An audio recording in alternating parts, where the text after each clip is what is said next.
A Gainesville police officer is running through the dark. It is early September, 1990. He's been chasing a robbery suspect through the back lots off the main road, and now the man has disappeared into a tree line on the edge of the city. The officer stops, waits, listens. He pushes through the brush anyway, because that's what you do.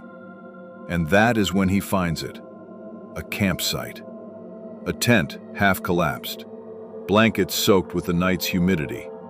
A bag on the ground, some tools, and a cassette player sitting in the dirt, with a tape still inside. The officer photographs everything, tags it, takes it back to the station. That tape goes into a box. That box goes onto a shelf. And for the next several weeks, while 5 families buried their children, while an innocent teenager's face was plastered across every front page in Florida, while the most intensive manhunt in Gainesville's history consumed thousands of man-hours, that tape sat there, silent, waiting, in an evidence room, already answered. The solution to 5 murders was in that box, and nobody opened it.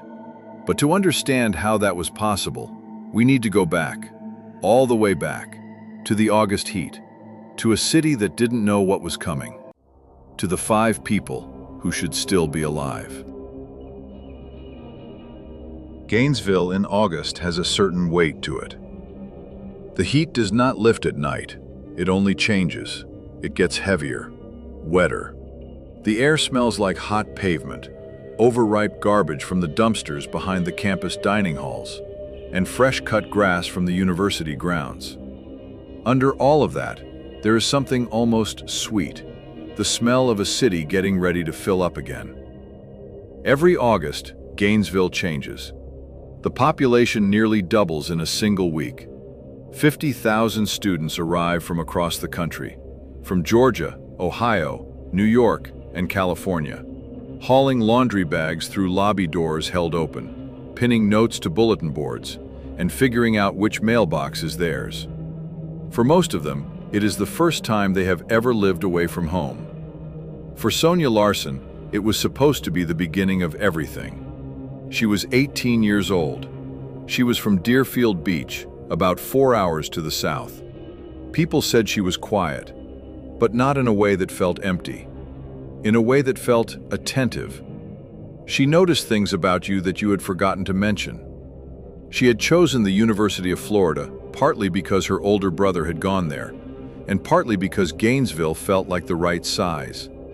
Big enough to disappear into when she needed to think, small enough to feel real. Her roommate, Christina Powell, was 17 years old. 17. She had graduated a year early. She was already thinking about what would come after college. People who knew her said she had a laugh that made you want to say something funny again, just to hear it one more time. She and Sonia had been assigned to share apartment 113 on Southwest 1st Avenue because campus housing was full. One of those housing decisions that seems meaningless at the time. Their phone was not connected yet. Their families had not been able to reach them. Nobody knows what they talked about on their last night together. Whether they stayed up late getting to know each other. Whether they made plans for the week. Whether they felt safe in their building, in their city, in the life they were only just beginning to build. They should have felt safe. Krista Hoyt was 18, a chemistry honors student, organized, athletic. She had lined up an internship with the Alachua County Sheriff's Office because she wanted to go into law enforcement. She believed in systems. She believed institutions were there to protect people. She drove home from her shift. She walked through her door. Tracy Paulas and Manny Taboda were 23. They were roommates on Southwest 2nd Avenue. Manny was broad and athletic. Tracy was studying to become a paralegal. They had already lived together for a semester. They knew each other's schedules. They knew each other's sounds in the apartment at night. 5 people.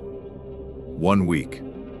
A city in the last ordinary days of its ordinary life. 300 miles northwest, In Shreveport, Louisiana, a man named Danny Harold Rolling was loading a bag into a car. He was 36 years old, $10 to his name, a guitar he carried everywhere, and a history that forensic psychologists would later spend years trying to fully understand.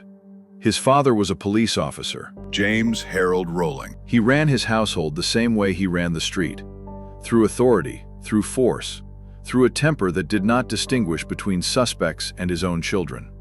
Danny grew up learning that love was conditional, that violence was a language adults used when words ran out, that the world did not offer safety.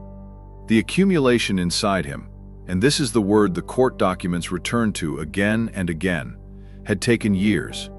Shame, rage, fantasies, a complete inability to form real intimacy, humiliation that did not fade with time. He needed entry, the psychologists said. He needed control. He needed someone else's personal space, because that was where power became absolute. He had been in and out of prison, armed robbery, an attack on his own father that put the man in the hospital. He had tried to start over in different cities, different states. Nothing held. By August 1990, he was heading south on the interstate toward Florida. No job, no plan, no one waiting for him anywhere. That is the version of the story he offered. But when you read the actual files, and I mean really read them, a different picture starts to form. Danny Rolling was not a man acting on impulse. He was a man who watched, who waited, who chose. He chose Gainesville for a reason, and by the time anyone understood that, 5 people were dead. He arrived on the outskirts of Gainesville around August 22, 1990. He set up camp in a wooded area about 2 miles from campus. A tent, basic supplies, a cassette player he carried everywhere. He had a habit of recording himself, talking, singing, thinking out loud in the dark. There are hours of those recordings. Most of them have never been made public. For 2 days, he watched. College move-in weekend in a university town is a specific kind of chaos. Lobby doors held open for hours. Students and parents hauling furniture through hallways. Ground floor apartments with windows cracked open against the heat. Sliding glass doors left unlocked because it was only a college neighborhood, because nothing bad was supposed to happen there. Danny Rolling paid attention. Here is a detail that did not make the initial press coverage. Rolling had been in the Gainesville area before the murders. Investigators who traced his movements in the weeks before found evidence that this was not his first time in the city. He knew the layout of the apartment complexes near campus. He knew which doors were sliding glass. He knew which hallways faced the tree line. This was not a man passing through. This was a man who had done reconnaissance. The first murders happened on the night of Friday, August 24th, and into the early morning hours of August 25th. Rolling entered apartment 113 on Southwest 1st Avenue.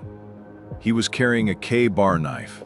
He had pried open the entry point with a screwdriver, a controlled, practiced method.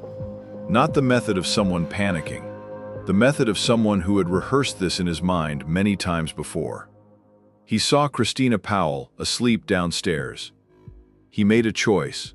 He went upstairs first. Sonia Larson was in her room. She resisted. The medical examiner documented defensive wounds on her hands and forearms. She fought. She was conscious for less than 60 seconds. He went back downstairs. Christina Powell was gagged. Her hands were tied. Her clothes were cut away. She was killed face down on the living room floor. And then, this is the detail that stops investigators cold every time they encounter it. He arranged the bodies. Posed them, deliberately. Death was not enough for him. He needed control of the scene. He needed the room to keep speaking for him after he left. The forensic psychologists who later reviewed this case described it as the staging of a spectacle of power. Not rage, but something far colder. A performance for an audience that had not arrived yet. Gainesville did not know yet. Saturday morning arrived slowly, the way it does in a college town after the first weekend. Some people in the building had been woken briefly by something they could not name, a sound, a wrong feeling, and had gone back to sleep. By noon, the building was sealed. By Monday, word had spread through every dormitory and every apartment complex in the city. By Monday evening, a third student was dead. Krista Hoyt had driven home from her shift at the sheriff's office, and the irony of that has never been lost on anyone who studied this case, and walked into an apartment that was already occupied. Rolling had pried open the sliding glass door with his screwdriver. He had gone inside. He had waited in the dark. Waiting inside someone else's home is a different kind of violence. It means the attack begins before the victim crosses the threshold. The air does not move. The apartment is dark. The room is already full of someone else's intention. He attacked her from behind, gagged, tied, killed. He posed her body. Again. Repetition was his signature. Not because he wanted investigators to admire it, but because repetition was part of a ritual that made him feel larger than he really was. This is where his psychology becomes especially clear. He was not simply killing people. He was staging a spectacle of control he had never had in his own life. By Tuesday morning, Gainesville had stopped functioning normally. Students called home. Parents drove through the night to collect their children. The university opened gym spaces as communal sleeping areas. People did not want to be alone. Hardware stores ran out of deadbolt locks before noon. People dragged mattresses into friends' living rooms rather than sleep in their own apartments. They put chairs under door handles. Outside, the dense August heat still sat over the city. But inside Gainesville, something had gone cold. Any sound began to carry weight. A knock at the door, the creak of a sliding track, a phone ringing in an apartment where nobody answered. And Danny Rolling was still in the woods, 2 miles away, with his cassette player, recording. Wednesday, August 27th, about 3 in the morning. Tracy Paulus and Manny Taboda. Their apartment on Southwest 2nd Avenue. A sliding glass door that must have seemed completely ordinary, until it no longer was. Manny was asleep. He was the first person Rolling moved toward. Manny woke up. He fought. The medical examiner documented wounds to his hands, his wrists, his chest, his legs, and his face. He fought with everything he had at 23 years old. Tracy heard something from her room. She saw Rolling in the hallway. She ran and locked her bedroom door. He broke it down. 5 victims. 4 days. 1 person. This is the moment when the investigation should have pulled everything together and moved with precision. Instead, it did what pressure-driven investigations under intense public scrutiny often do. It found someone who looked like an answer. His name was Ed Humphrey, 18 years old, a University of Florida student. He had a documented history of mental illness, erratic behavior, a recent physical altercation with his elderly grandmother that had resulted in a misdemeanor charge. Someone placed him near a crime scene based on a description that could have matched 1,000 people in a city of 50,000. There were tips, behavior that people found alarming, items in his home that investigators found suspicious. There was no physical evidence connecting him to any of the murders. None. But panic does not just accompany an investigation. It warps it. It creates pressure. Pressure demands a face. And Ed Humphrey's face was available. Within days, his name was in every newspaper in Florida. His photograph was on front pages. A grand jury was convened. The entire investigative machinery, city police, county investigators, the Florida Department of Law Enforcement, and the Federal Bureau of Investigation, began pointing itself toward an 18-year-old who had nothing to do with any of this. Rod Smith, one of the lead prosecutors, would say years later, publicly, on the record, "We were wrong." But that admission came much later. In the fall of 1990, Ed Humphrey was the answer Gainesville had settled on. And Danny Rolling packed up his campsite and drove south. He stopped in Ocala, about 50 miles away. On September 7, 1990, he walked into a Winn-Dixie grocery store and attempted an armed robbery. He was arrested within the hour. Not for 5 murders, for a grocery store. Booked into Marion County Jail on robbery charges. 45 minutes from Southwest 1st Avenue. When investigators located his abandoned campsite, standard procedure in a robbery case, they cataloged the contents. A tent, blankets soaked with moisture, smelling of wet earth and old sweat. A bag containing cash stained with dye from a bank pack. A screwdriver, and a cassette player sitting in the dirt, with a tape still inside. The screwdriver was logged, the cash was logged, the cassette player was logged. Everything was photographed and transported to evidence storage. The robbery had involved a pistol. The Gainesville murders had involved knives. Nobody made the connection. The tape went into a box. The box went onto a shelf. Nobody listened to it. Not carefully. Not yet. In November 1990, a woman named Cindy Urasic called Crime Stoppers. She was from Louisiana. She had known Danny Rolling through a church social circle. She remembered something he had said, the way people say things they do not expect anyone to take seriously. He had told her he liked to stick knives in people. He had told her he was going to move somewhere new, somewhere where the girls are beautiful. She remembered, and she called. Investigators ran Danny Rolling's blood type, type B. It matched the forensic profile from the Gainesville crime scenes. It also matched a separate cluster of murders in Shreveport, Louisiana, the Grissom family, that showed nearly identical forensic signatures to what had happened in Gainesville. The same method, the same posing of victims, the same controlled, ritualistic approach. A DNA sample was requested. Rolling was already in custody. He complied. The result came back. Match. The DNA recovered from the crime scenes on Southwest 1st Avenue, Southwest 24th Street, and Southwest 2nd Avenue. Danny Harold Rolling. The robbery suspect. The man in the tent. The man with the cassette player. Then someone went back to the tape. This is the part that has never been fully reported. What investigators heard when they finally listened, carefully and with context, was not a confession. Rolling never confessed on tape.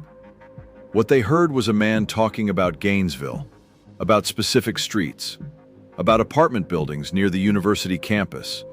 Geographic detail that a drifter passing through would have had no reason to know. He talked about things he had seen. He recorded music. His voice was, by all accounts, genuinely good.